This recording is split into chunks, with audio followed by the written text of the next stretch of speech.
मोदी जी को 10 लेटर लिखता हूँ। जब अक्ल बट रही थी मोदी जी लास्ट में थे, बुलाई पूछा भैया पैसे कमा के आदमी क्या करता है? अजी करता क्या है? मकान बनवाता है। बोले मैं वचन देता हूँ मैं कोई मकान नहीं बनवाऊंगा। आप सबसे मेरी गुजारिश है, आप मुझे सरदार वल्लभ भाई पटेल के मकान का एड्रेस दे दो। दिल्ली में, बम्बई में, महाराष्ट्र में, गुजरात में उस बंदे ने आधे कमरे का मकान नहीं बनवाया। मोदी जी उनकी मूर्ति पे 6000 करोड़ खर्च करके आए। हम बनाने में असमर्थ हैं। ऑर्डर गया चाइना को। किस लिए? ये मूर्ति मोदी जी ने बनवाई थी। मोदी जी कुतुब मीनार की जगह मोदी मीनार बनवाओ, ताजमहल की जगह मोदी महल बनवाओ, भारत माता की मूर्ति बनवाओ माउंट एवरेस्ट पे। पब्लिक के पैसे बर्बाद करने तो शर्मा जी से पूछो। कहाँ आपको जनादेश है कि अब 6000 करोड़ की मूर्ति बनाओगे? क्या पिछले 72 साल से हम बिना मूर्ति के जिंदा नहीं है? सरदार पटेल ने अब मोदी जी को 10 लेटर लिखता हूँ। जब अक्ल बट रही थी मोदी जी लास्ट में थे, अक्ल उनके काम आई नहीं, क्योंकि 800 करोड़ का बिल है ट्रैवल का। उनको ये नहीं मालूम वीडियो कॉन्फ्रेंसिंग होती है।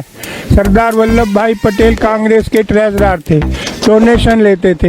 जैसे लोग अब हैं ऐसे ही पहले थे। लोगों ने उड़ा दिया, अरे तो बड़े पैसे कमा रहा है। उनके कानों तक बात पहुंची। बोला भैया मैं पैसे नहीं लेता। मीटिंग बुलाई, पूछा भैया पैसे कमा के आदमी क्या करता है? अजी करता क्या है? मकान बनवाता है। बोले मैं वचन देता हूँ मैं कोई मकान नहीं बनवाऊंगा। आप सबसे मेरी गुजारिश है, आप मुझे सरदार वल्लभ भाई पटेल के मकान का एड्रेस दे दो।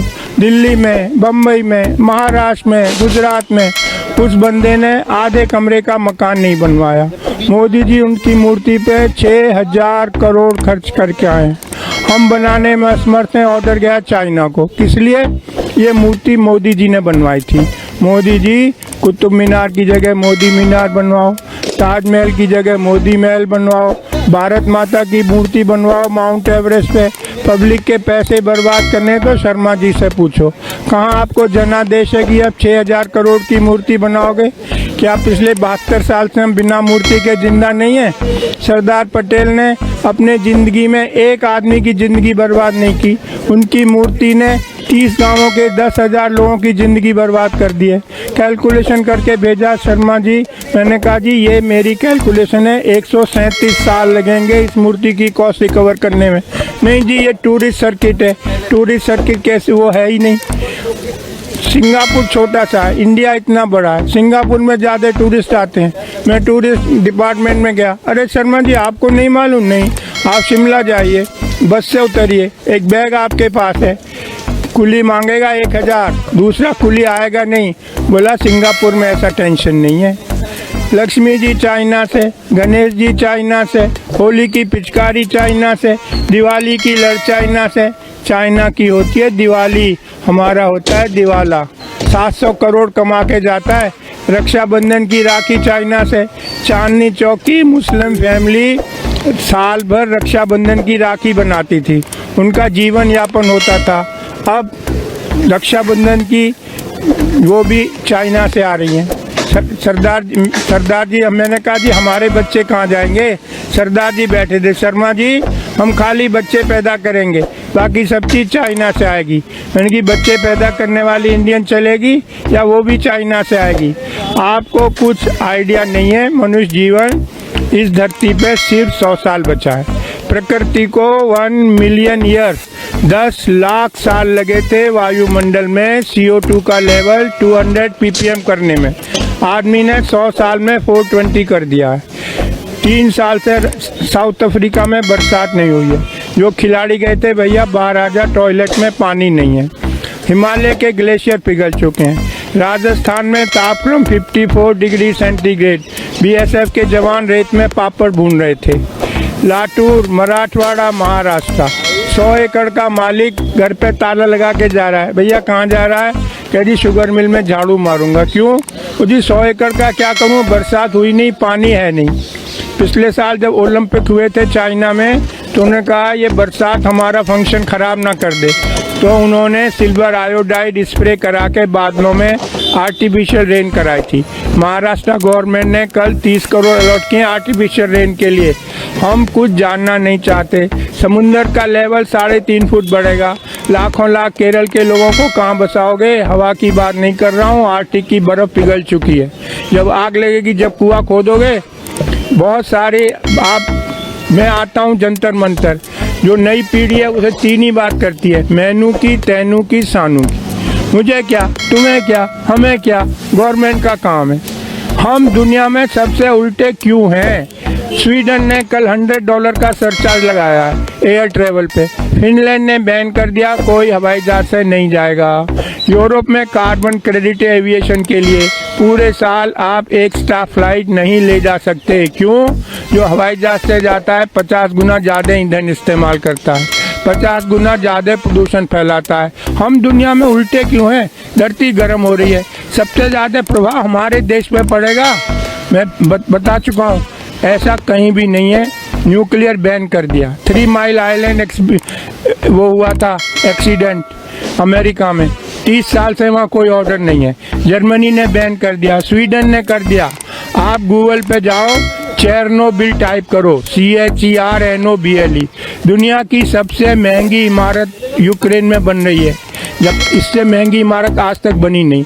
न्यूक्लियर एक्सीडेंट को कवर करने को हम न्यूक्लियर के पीछे भाग रहे हैं, हम एयर ट्रेवल के पीछे भाग रहे हैं।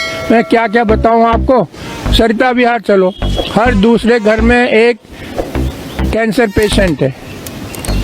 मैं रविशंकर प्रसाद के पास गया, जर्मनी से डॉक्यूमेंट लाया। किसी भी देश में आप जाके कह सकते हो, भैया बताओ यहाँ कितना रेडिएशन है। हमारे यहाँ ऐसा कोई नियम नहीं है। रविशंकर प्रसाद बोले पर्सनली आके मिलना। अबे मेरे लड़के की शादी है, मैं पर्सनली मिलूँ?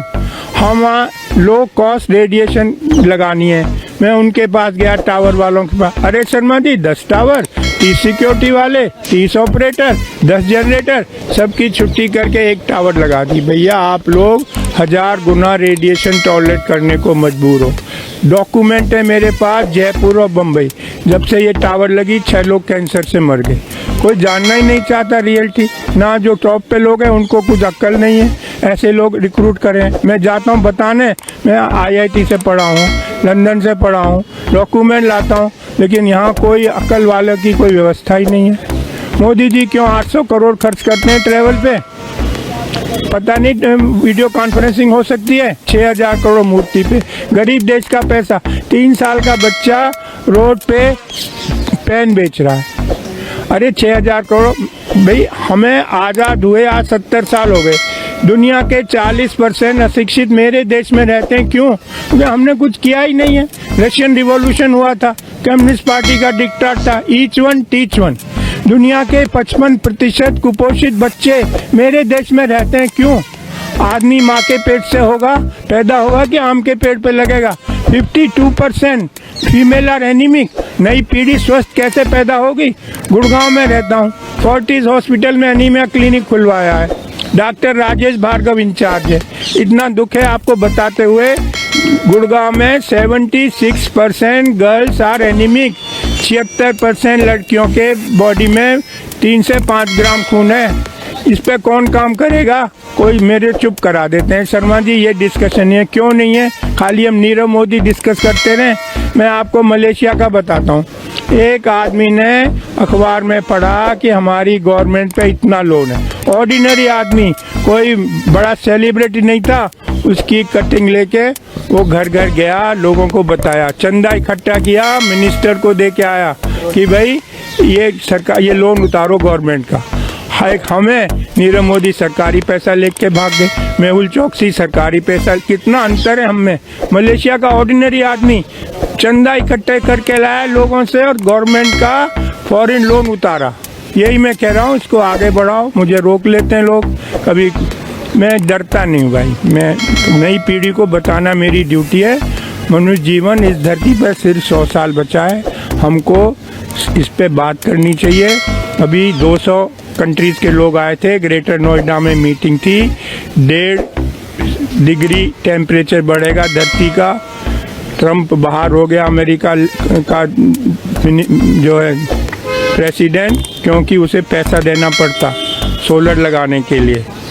अब 2 डिग्री बढ़ेगा, ना हमें खाना मिलेगा ना पानी। मैं चाहता हूँ आप लोग मेरी बात सुनो, ये साइंटिफिक फैक्ट्स हैं, कोई मेरी अपनी बनाई बातें नहीं है।